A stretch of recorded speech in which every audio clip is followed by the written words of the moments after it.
14 అనుకుంటా.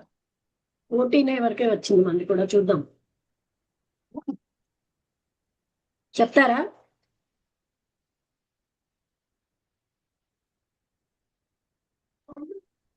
శ్రీ గురుభ్యో నమః.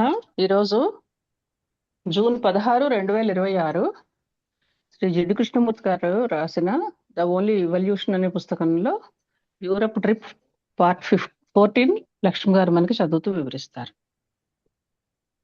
ఓకే అండి, వృద్ధులు గారు రావడం సంతోషమే. ఎవరు రావట్లేదు ఈ మధ్య. మెడిటేషన్ అన్నది మనలో ఉన్న పరమానందాన్ని జాగరూకం చేయడం. ఇది ఇంద్రియాలకి వాటిని అధిగమించడానికి కూడా చెందింది. దీనికి కొనసాగింపు లేదు, ఎందుకంటే ఇది సమయానికి చెందదు. అయితే సంతోషము, ఆ ఆనందము యొక్క సంబంధం అన్నది అంటే భూమి మీద ఉన్న మేఘం లాంటిది. అంటే సైట్ ఆఫ్ ఏ క్లౌడ్, అంటే ఒక మేఘము భూమిని మోస్తున్నట్టుగా, లైట్ ఆఫ్ స్ప్రింగ్ సీజన్ లో ఉన్నటువంటి ఆ స్ప్రింగ్ సీజన్ లైట్ ఆకుల మీద పడినట్టు ఆనందమైనటువంటి దృశ్యం అన్నమాట. ఈ ఆనందం అన్నది ఆలోచనతోటి పెంపొందించుకుంటాం. జ్ఞాపకం అనే స్పేస్ లో దానికి టైం ఇస్తున్నాం, కానీ అది బ్లిస్ కాదు, పరమానందం కాదు. మెడిటేషన్ లో వచ్చే పరమానందం కాదు. అందులో ఇంద్రియాల యొక్క తీవ్రత ఉంటుంది. ఇంద్రియాలు అన్నవి ఎక్కువ తీవ్రంగా అవి ఆలోచనతో అక్కడ చెల్లా చెదరవవు. అనుకరణ అనే డిసిప్లిన్ తోటి, సాంఘికమైన మొరాలిటీ తోటి అవి చెల్లా చెదరవవు. ఇంద్రియాల యొక్క స్వేచ్ఛ వాటిని అవి పనిచేయడం అని కాదు. అవి పనిచేయడం అనేది ఆలోచన యొక్క సంతోషం, అంటే థాట్ లోంచి వచ్చిన ప్లెజర్ వల్ల. ఆలోచన ఎలాంటిదంటే ఫైర్, అంటే అగ్ని యొక్క పొగ లాంటిది. పరమానందం బ్లిస్ ఎలాంటిదంటే ఏ రకమైన పొగ లేనటువంటి అగ్ని. కళ్ళలో అశ్రువులను తీసుకొస్తుంది. ప్లెజర్ అన్నది ఒక విషయం, పరమానందం ప్లెజర్ అంటే ఆనందం అన్నది, సంతోషం అన్నది ఒకటి, పరమానందం అన్నది ఒకటి. ఈ ప్లెజర్ అన్నది ఆలోచన యొక్క బంధంలో ఉంటుంది. పరమానందం అన్నది ఆలోచనకు అతీతంగా పైకి ఎక్కడో ఉంటుంది. మెడిటేషన్ యొక్క ఫౌండేషన్ అన్నది ఆలోచనను అవగాహన చేసుకోవడం, ప్లెజర్ని అవగాహన చేసుకోవడం, దానికి ఉన్న నైతికత, డిసిప్లిను, దానికి ఏదైతే కంఫర్ట్ ఇస్తుందో దాని అంతటిని అవగాహన చేసుకోవడమే ఈ మూలం, మెడిటేషన్ యొక్క మూలం. మెడిటేషన్ లో వచ్చే బ్లిస్ అన్నది సమయానికి చెందింది కాదు. ఇది రెండిటికి, సమయానికి ఆలోచనకి అతీతమైనది. అందుకే అది కొలవలేనిది. దాంట్లో ఉన్న అద్భుతమైన ఆనందం అది అనుభవించేవాడి కంటికి కనపడదు. లేకపోతే ఆలోచించేవాడి అనుభవం కాదు అది, అంటే థింకర్ యొక్క అనుభవం కాదు. ఇది చాలా అందమైన పొద్దున్న క్లౌడ్స్ అన్నీ కూడా పాస్ ఆన్ అయిపోతున్నాయి. క్లియర్ గా ఆకాశం బ్లూగా ఉంది. అప్పుడే వర్షం పడింది, గాలి పరిశుభ్రంగా ఉంది. ప్రతి ఆకు కూడా కొత్తగా, బాగా పొడిగా ఉన్న వింటర్ సీజన్ అయిపోయింది. ప్రతి ఆకుకి తెలుసు ఆ మెరిసేటటువంటి సూర్యకాంతి లాస్ట్ ఇయర్ స్ప్రింగ్ తో దానికి ఏమీ సంబంధం లేదని ప్రతి ఆకుకి తెలుసు. సూర్యుడు ప్రకాశిస్తున్నాడు కొత్త ఆకుల ద్వారా, సాఫ్ట్ గ్రీన్ లైట్ వస్తోంది. ఆ తడిగా ఉన్న మార్గం అడవులకు తీసుకెళ్తోంది. అది మళ్ళీ బిగ్ సిటీకి తీసుకెళ్తుంది. పిల్లలు ఆడుకుంటున్నారు. అక్కడ ఉన్న స్ప్రింగ్ యొక్క ఆ పొద్దున్నని వాళ్ళు ఎప్పుడూ చూడరు. వాళ్ళకి చూడాల్సిన అవసరం లేదు, ఎందుకంటే వాళ్లే స్ప్రింగ్ అయి ఉన్నారు. వాళ్ళ యొక్క నవ్వు, వాళ్ళ యొక్క ఆట ఆ చెట్టులో భాగమై ఉన్నాయి, ఆ చెట్టు ఆకు పుష్పంలో భాగమై ఉన్నాయి. ఇది మీరు అనుభవించగలరు, మీరు ఇది ఊహించేది కాదు. మీకేమనిపిస్తుందంటే ఆ ఆకులు ఆ పువ్వులు కూడా వాళ్ళ నవ్వులో భాగం పంచుకుంటున్నాయి. వాళ్ళ అరుపుల్లో వాళ్ళు విసిరిన అంటే ఊదిన ఆ బెలూన్లో గడ్డి యొక్క ప్రతి గడ్డిపోచ, పసుపచ్చటి డెండాలియన్ పువ్వులు, సున్నితమైన ఆకు, అవన్నీ వల్నరబుల్ గా ఉన్నాయి, అంటే ఫ్లెక్సిబుల్ గా. అవన్నీ కూడా ఆ పిల్లల్లో భాగమే. ఆ పిల్లలు మొత్తం భూమిలో భాగమై ఉన్నారు. మనిషికి ప్రకృతికి విడదీసే ఆ గీత అదృశ్యం అయిపోయింది. కానీ మనిషి on the race course in his కార్లో ఉన్న రేస్ కోర్సులో ఆ స్త్రీ, మార్కెట్ నుంచి వస్తున్న ఆ స్త్రీ, వాళ్ళకి మాత్రం ఇవేవి తెలియవు. బహుశా వాళ్ళు ఎప్పుడూ ఆకాశాన్ని చూడలేదేమో. ఆ కంపించే ఆకుని, తెల్లగా ఉన్న లైలాక్ పువ్వుని వాళ్ళు ఎప్పుడు చూడరు. వాళ్ళు వాళ్ళ సమస్యని వాళ్ళ హృదయాల్లో మోస్తూ ఉంటారు. ఆ హార్ట్ ఎప్పుడు ఆ పిల్లల్ని గాని, అక్కడ ఉన్నటువంటి ప్రకాశవంతమైన స్ప్రింగ్ యొక్క పొద్దున్ననే రోజును గాని వాళ్ళు చూడరు.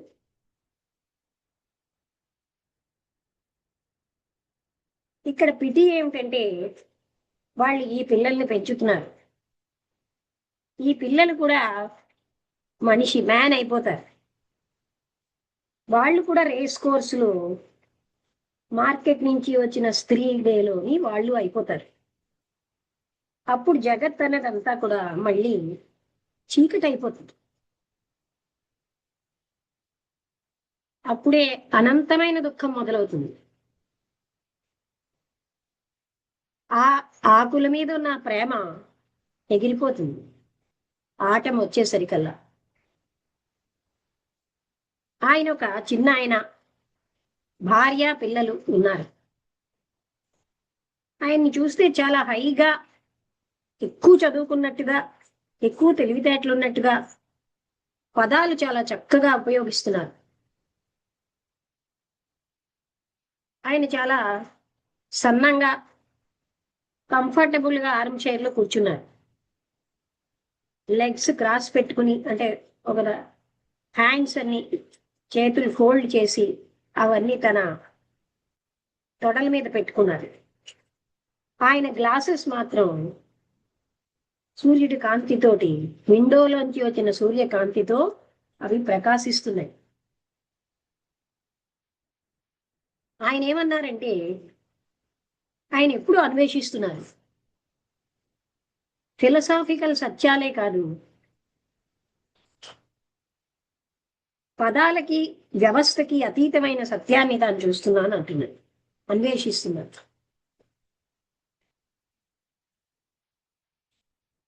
మీరు ఎందుకు వెతుకుతున్నారంటే మీరు అసంతృప్తిగా ఉన్నారు కాదు. నేనేమో ఏమీ అసంతృప్తిగా లేను. ప్రతి ఇతర మనుషుల్లాగే నేను అసంతృప్తిగా ఉన్నాను. కానీ నా అన్వేషణకు అది కారణం కాదు. అలాగే మైక్రోస్కోప్ తో వెతకడము కాదు, టెలిస్కోప్ తో వెతకడము కాదు, లేకపోతే మత గురువు వెతకడము కాదు, మత గురువు భగవంతుడు తన భగవంతుడిని వెతికిన వెతుకులాట కాదు. నేను ఏం వెతుకుతున్నానో నేను చెప్పలేకపోతున్నాను, నేను నా ఫింగర్ దాని మీద పెట్టలేకపోతున్నాను. నేను అనుకుంటున్నాను అలాంటి దాంతో నేను పుట్టాను. నేను చాలా హ్యాపీగా వివాహం చేసుకున్నా, నా అన్వేషణ ఇంకా వెళ్తూనే ఉంది. ఇదేమి ఎస్కేప్ కాదు. నాకు అసలు ఏం తెలుసుకోవాలో నాకే తెలియట్లేదు.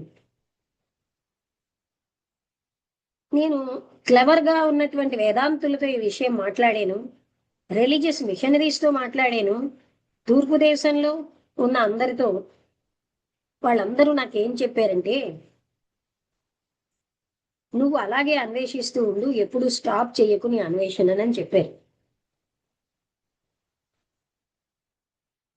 ఈ ఈ ఈ సంవత్సరాలలో అది నాకు, ఈ మధ్య సంవత్సరాల్లో అది నిరంతరమైన డిస్టర్బెన్స్ అయిపోయింది. అసలు వ్యక్తి అన్వేషించాలా? అన్వేషించడం అన్నది ఏదో ఒకటి, ఆ మరొక తీరంలో ఉన్న దాన్ని మనం అన్వేషిస్తున్నాం. సమయంతో పెద్ద అంగలతో ఉన్న దూరం. ఈ అన్వేషణ మళ్ళీ ఏదో కనుక్కోవడం, ఇది భవిష్యత్తు. ఆ కొండ కావల ఉన్నట్టుగా ఇది మౌలికమైన అర్థం అన్వేషణకు.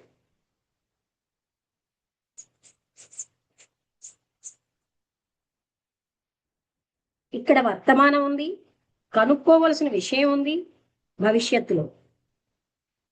ప్రెసెంట్ అంత యాక్టివ్గా లేదు, లైవ్లీగా లేదు.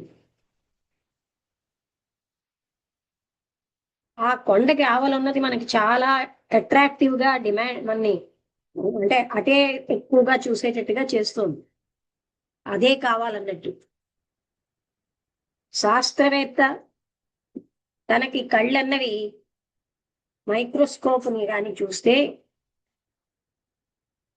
ఆ మైక్రోస్కోప్ని లో ఉన్న సూక్ష్మతరమైన చూడగలిగే శాస్త్రవేత్త గోడ మీద ఉన్నటువంటి సాలెపురుగుని చూడడు. ఆయన జీవితం యొక్క ఆ వెబ్ అన్నది మైక్రోస్కోప్ లో లేకపోయినా, ప్రెజెంట్ లోనే ఉన్నా, ఆయన మైక్రోస్కోప్ లో ఉన్నది చాలా జాగ్రత్తగా చూస్తాడు.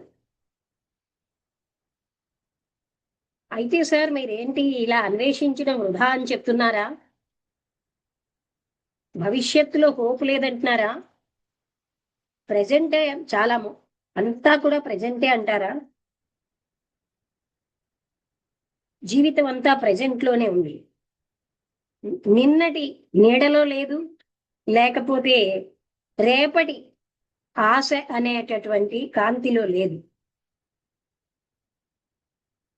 మనిషి ప్రెజెంట్ లో జీవించాలంటే ఆయన పాస్ట్ నుంచి, రేపటి నుంచి స్వేచ్ఛ పొందాలి. రేపులో ఏమీ దొరకదు, ఎందుకంటే రేపు అన్నది అది వర్తమానమే. నిన్న అన్నది ఒక జ్ఞాపకం. ఈ దూరం, ఈ మనం కనుక్కున్నది, అది ఉన్నది, దాన్ని మనం అన్వేషణతో ఎక్కువ చేస్తున్నాం.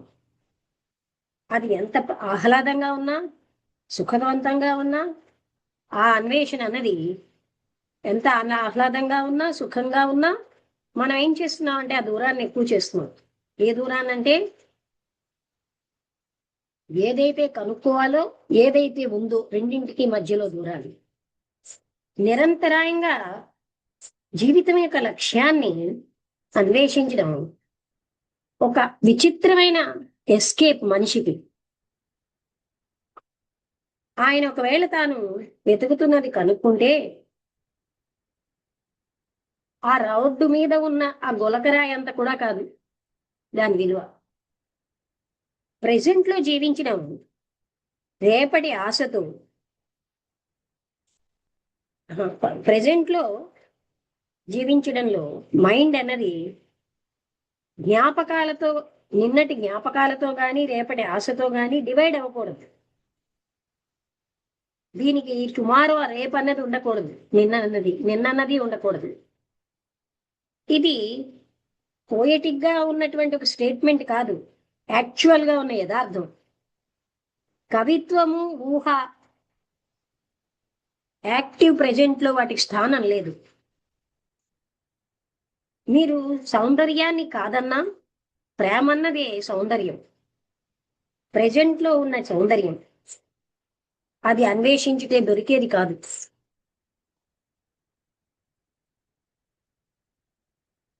ఆయన ఏమంటున్నారంటే,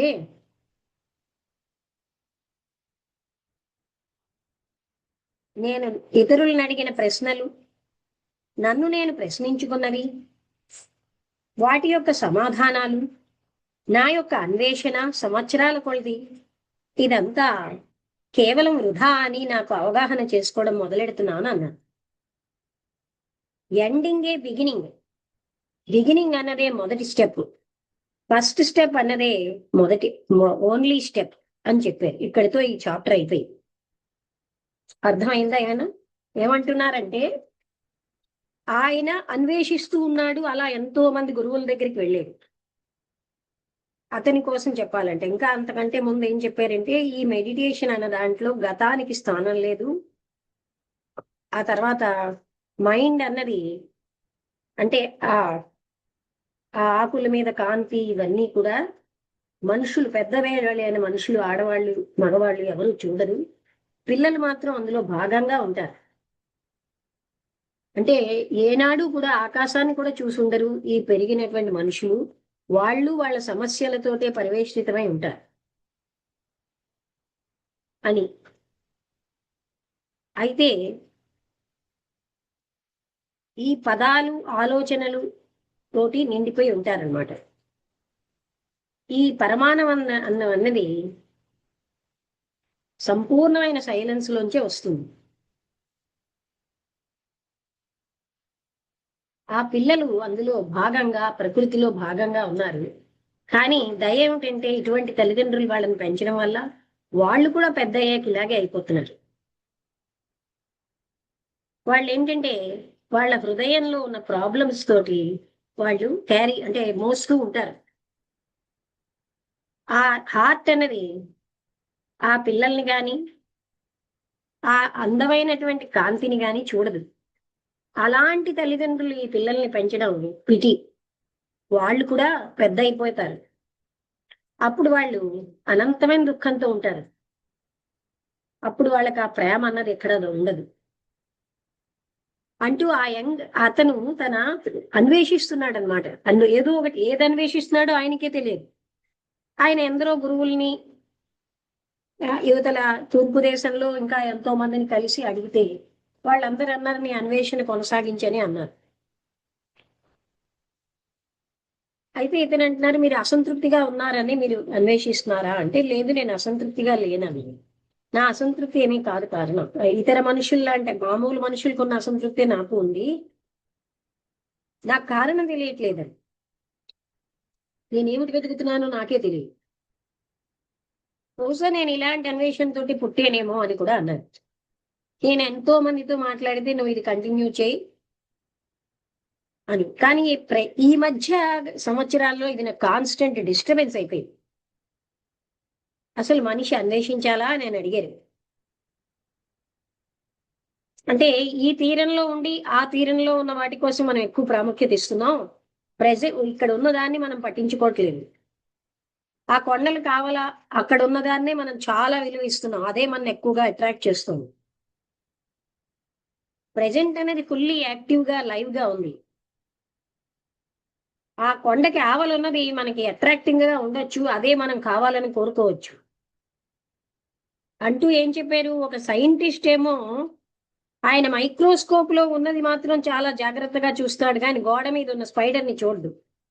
తన జీవితం అంతా ఆ వెబ్ అంటే ఆ సాలెగూడు లాంటి జీవితం అయిపోతుంది. కానీ ఆ ప్రెజెంట్ అన్నది ఆయన పట్టించుకోడు.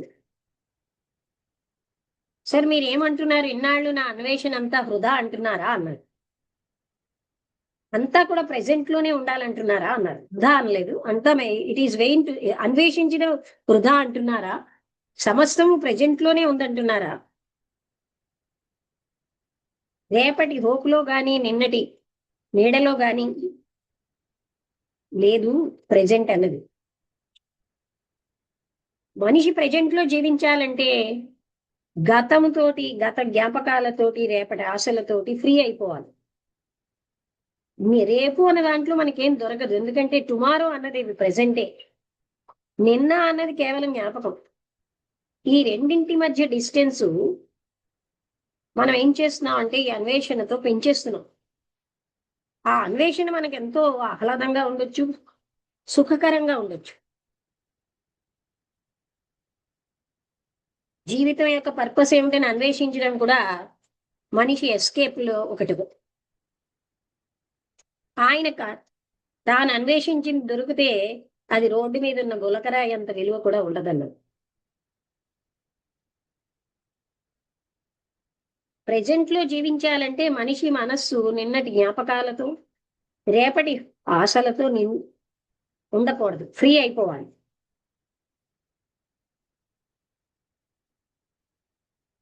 అక్కడ రేపు నిన్న ఏమీ ఉండకూడదు. ఇదేమి పోయటిక్ స్టేట్మెంట్ కాదు, ఇది యథార్థం. అంటే మీరు సౌందర్యాన్ని, ప్రేమని కాదండం కాదు, అన్వేషణలో ప్రెజెంట్ అన్నది మీకు ఉండదు. ఆయన ఎప్పుడు అన్నారు, నాకు అర్థం అవుతుందండి, నేను ఎంత వృధాగా ఎన్ని సంవత్సరాలు గడిపేసాను, ఎంత వృధాగా అందరి చుట్టూ తిరిగాను, వాళ్ళు చెప్పిన సమాధానాలు ఎంత వృధావో నాకు అర్థం అవుతోంది అన్నారు. అంటే ఎండింగే బిగినింగ్, బిగినింగ్ అన్నదే మొదటి స్టెప్, ఆ మొదటి స్టెప్పే ఓన్లీ స్టెప్ అన్నారు. ఇక్కడితో అర్థమైందా మీకు ఏమైనా రామబుద్ధుడి గారు? నమస్తే మేడం. అర్థమైంది మేడం. అంటే ఆయన అన్వేషి తన జీవితం అంతా అన్వేషణ చేస్తున్నాడు. అంటే నాకు ఇక్కడ కొంచెం చెప్పండి. అంటే ఆయన కన్ఫ్యూజ్ లో నుంచి బయటికి రాకుండా, అంటే క్లారిటీ లేకుండానే ఒక అన్వేషణ కొనసాగించారా అనేది అర్థం అవును, అదే కావట్లేదు. చెప్పాడు అంటే కదా, నేను ఏం అన్వేషిస్తున్నానో నాకే తెలియదు అన్నాడు. ఆ, అంటే అంటే ఇప్పుడు మళ్ళీ ఇప్పుడు ఆయన గురువుల్ని కొంతమందిని కలిసినప్పుడు వాళ్ళు ఏం చెప్పారంటే ఇది కంటిన్యూ చేయని చెప్పారు. అంటే ఏది కంటిన్యూ చేయాలి అంటే అన్వేషణ. ఆ, అన్వేషణ కంటిన్యూ చేయాలి, కరెక్టే మేడం. దేనికోసం అంటే గమ్యం అంటే మనం మనం పలానా అది అన్వేషించాలి అంటే ఒక భగవంతుని గురించా ఏది అనేది క్లారిటీ లేకుండా ఆయనకే అన్వేషణ ఎలా తెలియదు అన్నారు కదా, సాగుతుంది? నేను దేనికి అన్వేషిస్తున్నానో నాకు తెలియదు, ఈ కొద్ది సంవత్సరాల్లో అది నాకు బాగా బాధాకరం అయిపోయింది అన్నారు. మరి అయితే ఇప్పుడు అన్వేషించేవాడు ఎప్పుడు కొంచెం క్లారిటీతో ఉంటాడు కదా. అంటే ఇక్కడ ఏదైనా అదే కదా, కన్ఫ్యూజన్ అతను ఉందా ఏం అంటే ఆయనకి? చెప్తున్నారంటే అతనికి ఏది అన్వేషిస్తున్నానో నాకు తెలియదు, ఆ ప్రీస్టులు ఉమ్, అన్వేషించే దైవాన్ని గాని ఇంకేమీ కాదు నేను అన్వేషించేదని చెప్పారు.